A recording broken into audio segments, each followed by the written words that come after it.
쉽게 푸는 방법을 찾아내는 거. 그래서 효율적으로 좀 이득을 볼 수 있는 형태로 문제를 풀어낼 수 있는 거.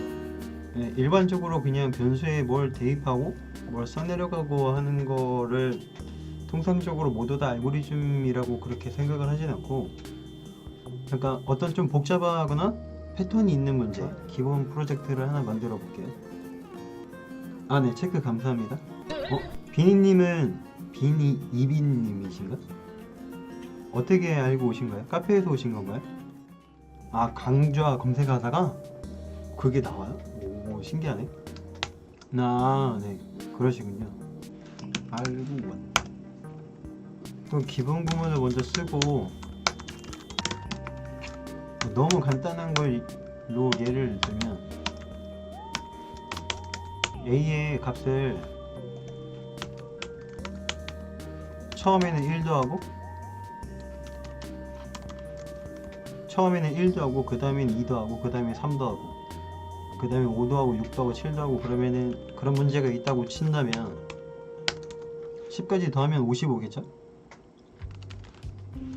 근데 이렇게 하고 언제까지나 이게 프로그램을 이렇게 작성할 수는 없는데, 좀 크게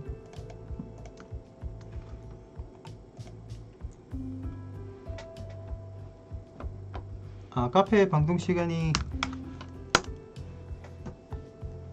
일단 2시요. 많은 분들이 2시를 알고 계시니까 토요일은 2시. 이렇게 하면 55가 나오잖아요. 근데 알고리즘이라고 하는 건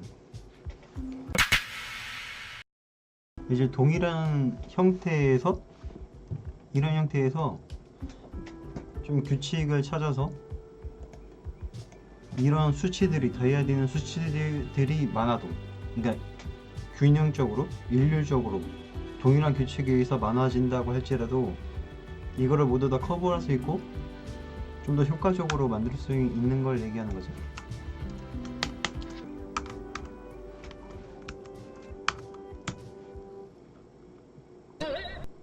이거 어베스트 자꾸 또 이런 식으로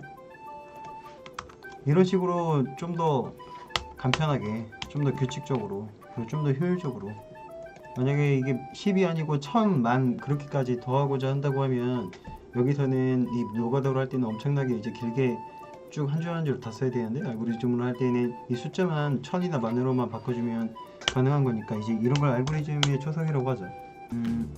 이 문제를 좀 단순화하기 위해서 포문을 쓴 거고, 그죠?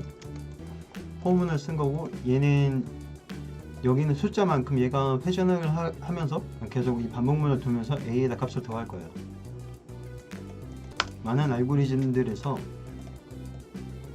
보면 대부분 이제 이 반복문을 쓰게 되죠. 포문이나 while문, 뭐 do while이나 뭐 그런 것도 있긴 하지만 do while은 잘 안 쓰니까, 일반적으로 잘 그렇게 쓰지는 않으니까. 알고리즘을 작성한다는 건 반복문이 들어간다는 얘기와도 거의 일맥상통한 얘기거든요. 그러다 보니까 알고리즘을 작성을 할 때에는 이 시간이 얼마나 걸리냐, 얼마나 빠르냐 느리냐에 대한 대략적인 그 척도를, 이 반복문에서 그 척도를 정해요.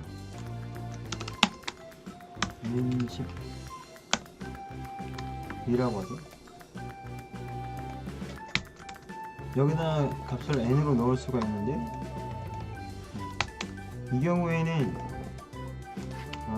알고리즘이 시간이 n만큼 걸린다고 해요. n만큼.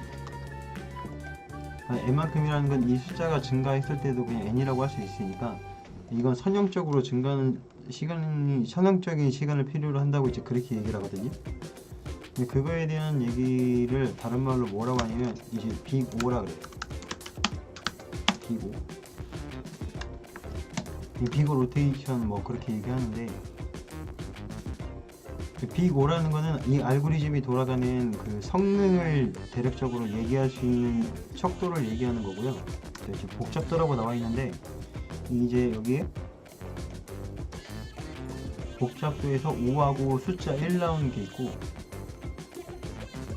그리고 로그 n으로 가는 게 있고 n으로 가는 게 있고 n 로그 n 뭐 이렇게 가는 게 있죠, 숫자들이. 그 중에서도 이제 이거 갖고 복잡도를 얘기를 하는 건데, 지금 우리가 작성한 거는 이 프로그램 같은 경우에 이렇게 숫자를 더하는 걸 알고리즘화 시켰을 때 걸리는 시간을 복잡도로 표현하고자 한다면 어떤 거와 매칭이 되냐면 이제 ON 이것과 같죠. 이거는 입력 자료의 크기가 n일 경우 n번만큼의 수행 시간을 가진다. 지금 이 얘기가 여기서 언급한 얘기와 동일한 얘기가 되는 거죠.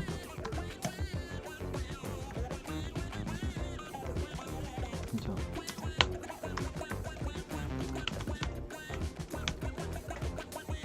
여기 이게 n번만큼 들어가니까 여기 B5라는 거에다가 표기를 어떻게 하냐면 B5에다가 그러니까 5를 하나 쓰고 괄호를 쓴 다음에 여기다가 반복문이 수행되는 횟수만큼 여기다 적어주면 되는 거예요. 그러면 이거는 n번만큼 돌아가겠구나 라고 이제 다른 사람들이 알아볼 수 있는 거고, 알고리즘 같은 걸 작성을 할 때 주석 같은 걸로 이제 여기다 표기를 해주면 좀 더 좋겠죠? 측정하는데 좀 기준이 될 테니까.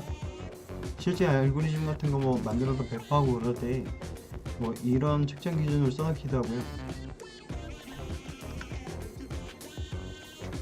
그리고 알고리즘 여기다 보면 이거 O1이라고 하는 건 상수라는 시간을 얘기하는 건데, 그러니까 어떤 상수 시간에 걸리는 알고리즘은 어떻게 수행을 하든 그냥 거의 동일한 시간 내에 끝난다는 얘기고, 그러니까 원소 개수, 포문이 돌아가는 그 수치에 상관없이 그냥 일정 시간 내에 끝난다는 걸 얘기하는 거예요.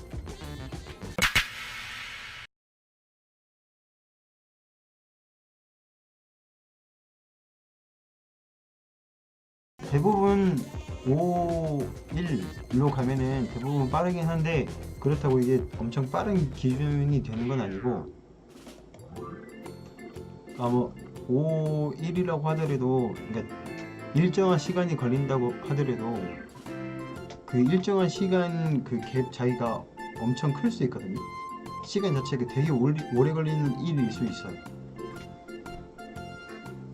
그러니까 그거는 좀 특이한 경우이긴 하지만 그런 경우도 있다는 걸 좀 알고 계시면 좋을 것 같고, 그 로그 n 같은 경우에는 비고 로그 n 같은 경우에 로그 그래프를 따라가요. 비고 1 같은 경우에는 상수 시간으로 간다 그랬죠. 그러면 얘가 걸리는 시간이 뭐 이렇게 가요.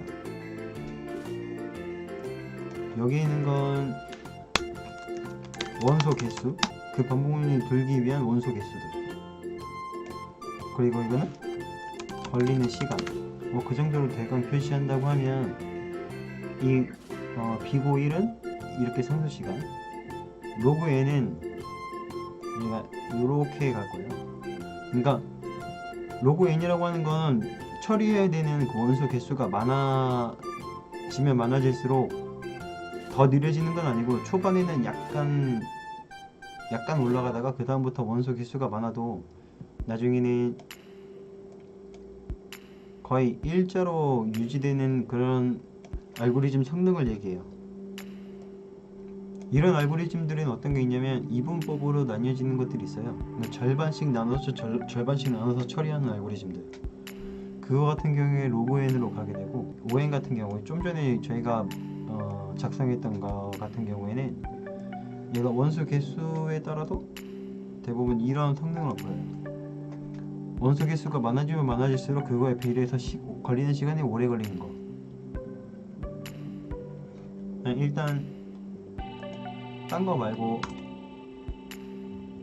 n제곱의 경우에 보면은 얘는 이런 형태로 가게 되죠. 요렇게. 그러니까 원소 개수가 많아지면 많아질수록 그 수행 시간, 수행에 걸리는 그 시간이 엄청 오래 걸리게 돼서 많이 느려지게 되죠. 그러니까 여기서부터는 뭐 n제곱, n3제곱, n2n제곱 이런 거는 이제 수행 속도가 엄청 느려지게 되는 걸 얘기하는 거고, 그래서 가급적이면 이쪽으로 가는 걸 피해야 돼요. 차라리 뭐 알고리즘을 만들 때는 뭐 5, 1로 가는 거나 뭐 로그 n으로 가는 거 뭐 이 정도만 작성해도 그냥 괜찮다고 볼 수 있고요. 5n도 뭐 상황에 따라서 원소 개수가 적다면 이것도 적절한 알고리즘이 될 수 있는 거고, 그리고 n 로그 n도 이것도 어느 정도 적정선에서는 괜찮은 거라고 볼 수 있어요. 그러니까 n 제곱보다는 나은 건데, 얘네 그 앞에 n이라는 게 곱해지기 때문에 좀 더 성능에 부하가 있을 수 있어요. 로그 그래프가 이렇게 가는데 n이 곱해지게 되면 얘가 이 상태에서 이렇게 가게 되는 거라서 이렇게 올라가겠죠? 이런 식으로 올라가게 될 거예요. 그러니까 가능하면 여기서 보면 이 위쪽으로 가면은 좀 좋은 알고리즘이라고 할 수 있고, 아래쪽으로 가면 갈수록 그리 썩 좋지 않은 알고리즘이라고 얘기할 수 있어요. 오늘은 알고리즘에 대해서 대략적인 설명은 이 정도 하고,